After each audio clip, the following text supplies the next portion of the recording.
Hello students, तो आज का न्यू क्लास और न्यू चैप्टर्स के साथ आ गए हैं धमाल मचाने। तो आज का पहला क्वेश्चन स्टार्ट करते हैं। एथिलीन हाइब्रोमाइड क्या है? तो इसका राइट आंसर है ऑप्शन नंबर ए, धूमक। दूसरा प्रश्न, पर्णकृमि पशुओं के किस अंग को प्रभावित करता है? तो इसका राइट आंसर है ऑप्शन नंबर डी, यकृत। तीसरा प्रश्न, दूध के उत्पादन में क्रांतिकारी वृद्धि को क्या कहते हैं? तो इसका राइट आंसर है ऑप्शन नंबर सी, श्वेत क्रांति। चौथा प्रश्न, कार्बोहाइड्रेट प्रधान फसल है? तो इसका राइट आंसर है ऑप्शन नंबर बी, गेहूं। पांचवा प्रश्न, एक सूक्ष्म पोषक तत्व है? तो इसका राइट आंसर है ऑप्शन नंबर ए, जस्ता। छठा प्रश्न, इनमें से कौन जोड़ा कार्प मछलियों का है? तो इसका राइट आंसर है ऑप्शन नंबर सी, रोहू और कतला।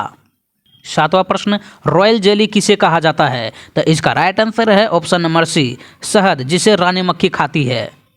आठवां प्रश्न, इनमें से किसका सबसे बड़ा आकार है? तो इसका राइट आंसर है ऑप्शन नंबर ए, रानी मक्खी का। नौवां प्रश्न, शह मछली यानी ट्रू फिश में निम्न में कौन गुण प्रमुख पहचान है? इसका राइट आंसर है ऑप्शन नंबर सी, ए और बी दोनों, यानी कि ग्रसनी में गल्फरा और जोरे में पंख।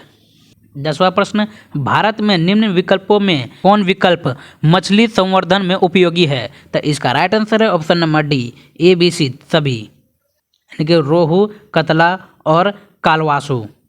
11वां प्रश्न, कार्यकर्ता मधुमक्खी करती है? तो इसका राइट आंसर है option number D, A B C सभी, यानी कि मोम का स्राव पैदा, शहद संश्लेषण और तापक्रम नियंत्रण।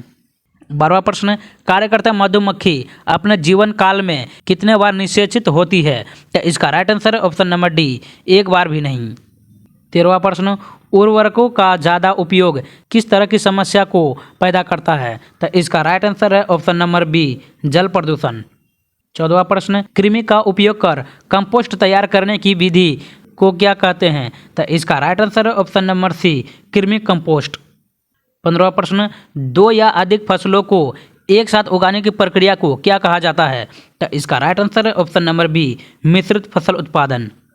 16वां प्रश्न, दो या अधिक फसलों को एक भूखंड पर निश्चित कतार में उगाने की क्रिया को क्या कहते हैं? तो इसका राइट आंसर है ऑप्शन नंबर डी, अंतर फसल उत्पादन। 17वां प्रश्न, एक दलहन फसल को लगाने से खेतों में किस तत्व की पूर्ति होती है? तो इसका राइट आंसर है ऑप्शन नंबर बी, नाइट्रेट। 18वां प्रश्न, फसलों के साथ उपजने वाले अवांछित पौधे को क्या कहते हैं? तो इसका राइट आंसर है ऑप्शन नंबर बी, खरपतवार। 19वां प्रश्न, सुरक्षित भंडारण हेतु खाद्यान्नों में नमी की प्रतिशत मात्रा कितनी होनी चाहिए? तो इसका राइट आंसर है ऑप्शन नंबर ए, 14% से कम।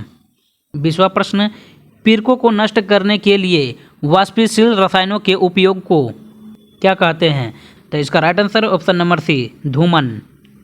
21वां प्रश्न, इनमें से कौन सा पादप संवर्धन का उद्देश्य नहीं है? तो इसका राइट आंसर है ऑप्शन नंबर डी, लंबे और झाड़ीदार पौधे का विकास।